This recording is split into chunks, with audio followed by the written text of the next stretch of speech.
Hi, welcome to Guide Dog Tales, a show where we dive deep into the topics about these incredible working dogs.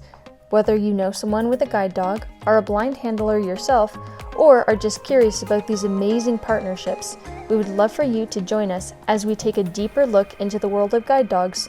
I'm your host, Sky. Without further ado, let's jump in.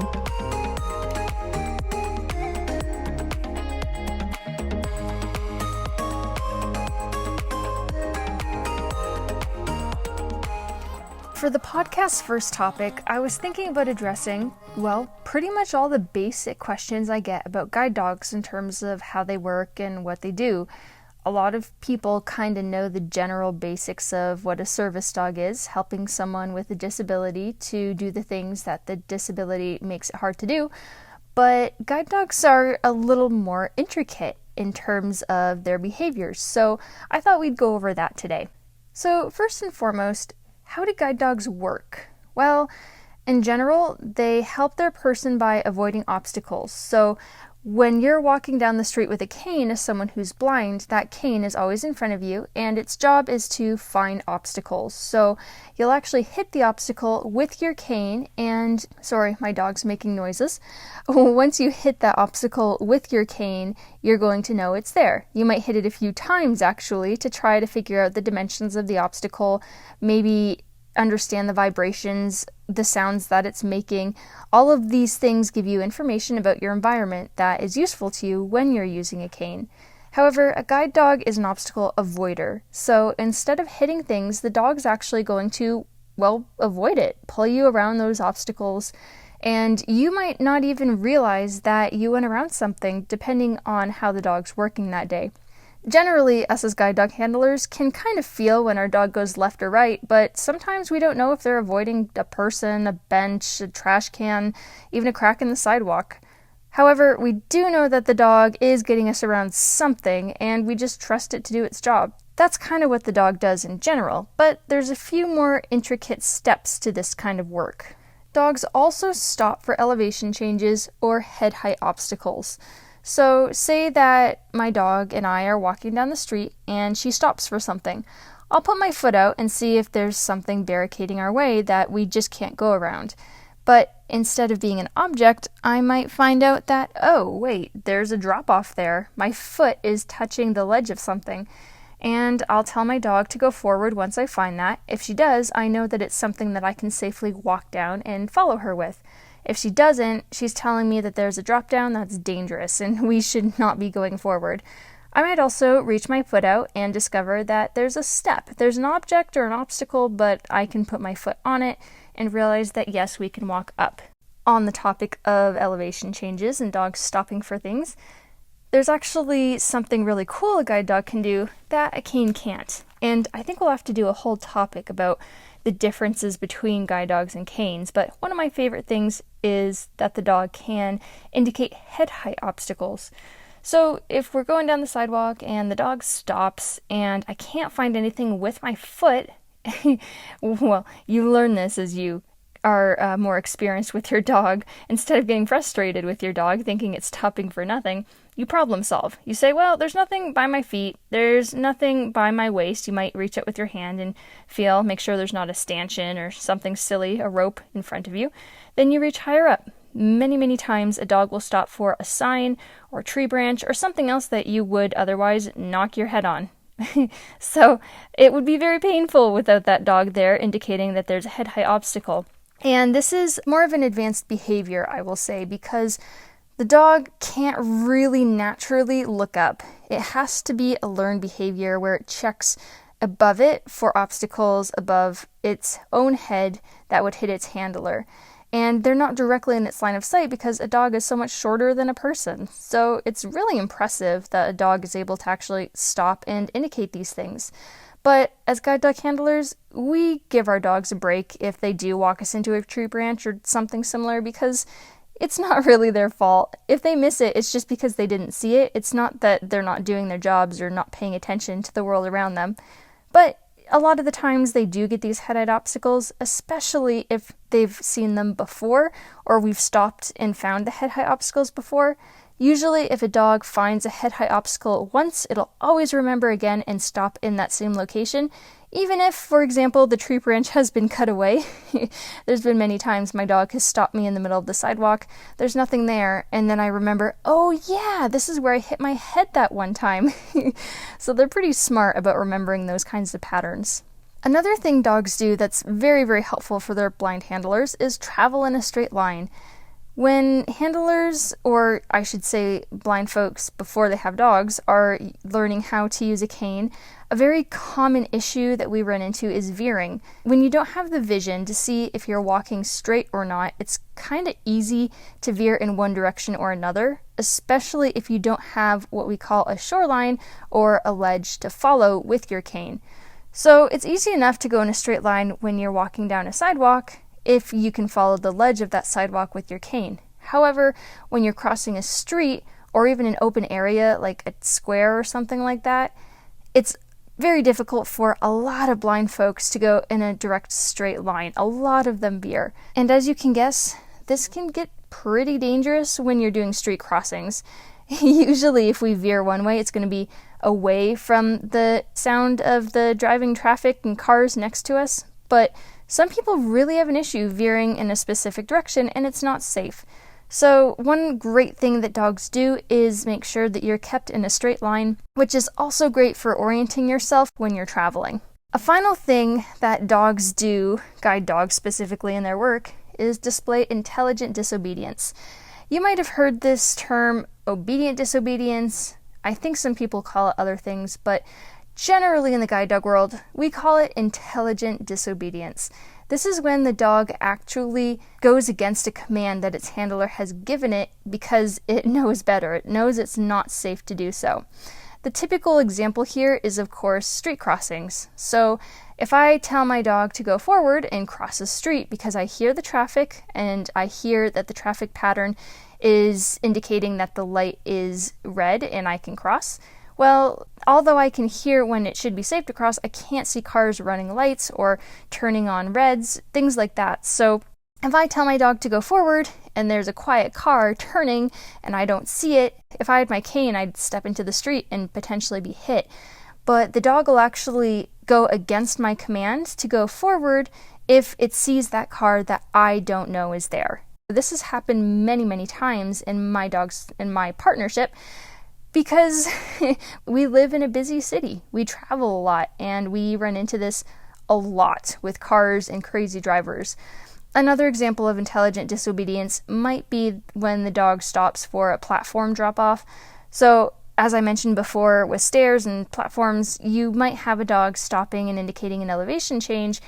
I might think it's stairs, so I might feel that, yeah, there's some kind of step or something in front of me. I'll tell the dog to go forward, and instead of going forward, they'll actually pull me right or left and away from that ledge. That's telling me that the dog has very deliberately disobeyed my command to go straight and has pulled me in a direction that is much safer. So that could be at a subway platform or something like that, where the drop-off is going to be quite dangerous and we don't want to go forward. So that's a huge safety factor. These dogs are pretty incredible.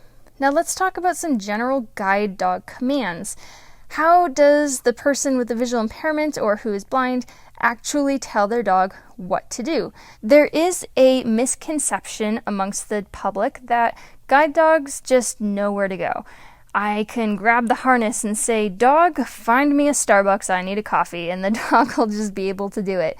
That's actually very, very false. So how the partnership generally works is I am the GPS. I know where I'm going in my head, and the dog will take me where I need to go because of the directions that I issue it as we're traveling. The dog's job while following these directions is to make sure that the path that we are following is a safe one. Again, they'll avoid obstacles, they'll stop for elevation changes, and they'll disobey commands if they need to keep us safe. So it's definitely a partnership. It's both of us working together, and it can take some time to get things just right, especially for new teams. The commands are a little different for every school. Everyone uses a little bit of different language, and there are many guide dog schools throughout the country and the world that are, of course, going to use different terminology. But in general, here's a list of what we have. First and foremost, you have the forward command.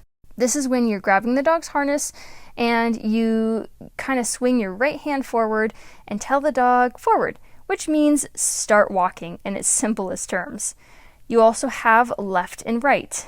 These commands are also used with footwork, by the way, so we do move our hands and our feet in different patterns that we usually learn while we're training with these dogs so that they understand not just by our voice commands, but also by our body language what we're asking, which makes things a little bit easier for the dog, which is great. And left and right are just as you would expect, left or right. And the dogs are, yes, smart enough to know the difference in directions. Now, there's a little bit of different terminology, especially for this one. My school uses left or right, which means make the next left or the next right that you can. So if I'm walking down a hallway, I know that we're going to make the next right, but I'm not exactly sure when that right hallway is going to appear. I will tell my dog right, and it will go, okay, I'm going to make the next right turn that I can in the hallway. If I told the dog just right in general, the dog would just make a direct turn right and then stop at the wall. So being able to make that working right or left is super useful. We also have steady, which tells the dog to slow down its pace. Sometimes these dogs do get excited, or sometimes we might be sore as handlers or need to be walking slower as we talk to someone. There's a lot of reasons, but that's just telling the dog to slow down. We also have hop up. Now, hop up has a few different meanings. It generally tells the dog to be a little more energetic, pick up the pace a little bit. So I use it a few different ways. My school told me that hop up, like the way you say it, hop up means go faster. You know, you're putting a little energy into your voice. You want to sound excited. Come on, hop up. That means let's go. Then you also have hop up. That means, hey, pay attention. This might be for something silly like the dog sniffing or maybe trying to interact with a person or something like that. It's a little bit of a mild verbal correction. The last way we use hop up is if the dog has stopped to indicate an obstacle, but we're not close enough to it or I can't find it. So if the dog stops on the sidewalk and I am behind it and I reach up my foot, can't find anything, reach up my hand, feel at my head height, I still can't find anything, I'll say hop up, kind of like a question, and that tells the dog, I don't get it. Can you bring me a little closer to what you're looking for? And the dog usually complies, and that's how we find things if the dog has stopped a little bit short for us to find them. And once the dog has seen that we've put our hand or our foot on it and found the thing they're stopping for, then they know it's safe to keep taking us forward. We have halt, which means to stop in their tracks. A dog should stop within 2 or 3 paces when we give the halt command. We also have back. Now, some schools teach this and some don't, but in general, it is a 180-degree turn, so you just go backwards in the direction that you were going. Some schools do a turn where they tell the dog to make a right and then another right, and then they're also in a 180-degree turn, but some schools do a working back, so that's what I was always taught. And then finally, a command that all guide dog handlers find very useful is the find command.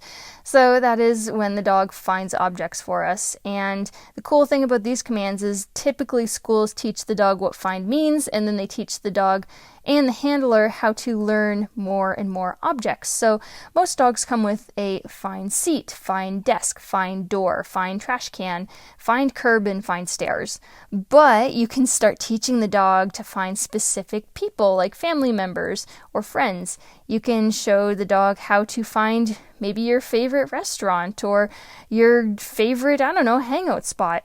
You can show the dog how to find specific things in the grocery store sometimes. So using that find command is a super powerful tool and something that's extremely helpful for those of us who use guide dogs. Now, a question that I get all the time is, how does one get a guide dog? Do blind people just get given these dogs? Why are there so many blind people with canes who don't use them? Well, these are all really great questions, and a guide dog is a preference. It's a lifestyle change. It's a lot of work and a big responsibility. and not everyone wants to travel that way or travels enough to use a guide dog. First and foremost, people need to have good orientation and mobility skills. That means that they need to be able to travel independently by themselves with their canes and using any kind of low vision skills that they have been taught. And these can be, for example, how to cross a street independently, how to use your cane properly, the proper sweeping techniques, or how to use directions to your benefit, what to do when you're lost, how to find a destination you've never been to before. All of these things are vitally important, and you need to know where you are in any given situation or any given area and how to travel independently around the city. You and the dog need to learn how to work as a team and problem solve all the time. So typically, yes, you need to be an independent traveler to have a dog, and you need to travel a lot. And a lot of people who do work dogs are pretty fast walkers, so a dog really picks up the pace for a person. A cane is kind of sometimes slower because, again, you're finding obstacles and banging into them, whereas a dog is just gliding around them. And yeah, there are slower dogs and faster dogs, depending on your particular pace and how you like to travel. But a dog does usually help a person travel a little bit more smoothly. However, a dog also does lose some of that tactile feedback that you would get with a cane. Remember how I said when you're walking, you're always, bumping into things with that cane and using that cane to feel the object? Well, with a dog, you don't have that. Again, you might not know that object is there. And for someone who needs or relies on a lot of tactile feedback to know what their environment is like, some people really aren't a fan of using dogs. And that is an important element to take into consideration when thinking about a dog. Again, this little section is how do we get a dog? So once you know that orientation and mobility, you are independent, you can travel well, and you are ready to take that next step, there are two ways to get a guide dog, and there's the traditional program route or the owner training route. Now, generally, people do the traditional program route, and there are at this point, nearly 15 schools, and we'll do a podcast all about different kinds of schools and probably do some interviews with handlers from each one. But yeah, there's a lot of schools out there, and guide dog schools are charities. They train these dogs at no cost, and then they match dogs with the person's lifestyle that applies for a dog if the person gets in. So if I'm a blind person, I have all those skills I need to get a dog, and I decide I want one, I research all of these guide dog schools, aka charities, around the United States or wherever I live, and I apply for which one I feel will best fit my needs. Again, we'll discuss this in more detail later, but in general, once I apply and do everything I need to do, the school will let me know that I've been accepted and will look for a dog that best matches my lifestyle. It can take a while to find a dog, especially if you've applied for a school that is smaller and gets out less teams a year. So don't be surprised if the person applying for the dog has to wait 2, even 3 years if you want very specialized requirements for a dog, like a specific breed or specialized types of training. Once that wait period is over, the school lets you know they've found you a match, they'll give you a class date, they'll buy you a ticket usually, and you'll be flying to, your guide dog school for a while. Now, these programs will then train the fully trained guide dog with the client together. There's a lot to learn when you're working with a guide dog. It's certainly a different way to travel, and again, you have to do a lot of problem solving and team development. So it takes 2 weeks to a month to do this training properly. Where I went, it was a full month, which I really appreciated, but some people are so busy it's hard to take that time off. So you'll find schools that offer both options for handlers. If you pass the training, the trainers think that you are a good match and everything goes well, then you have a guide dog. You get to go home with your new dog and you guys are a partnership. Now the schools will still support you throughout the working life of the dog.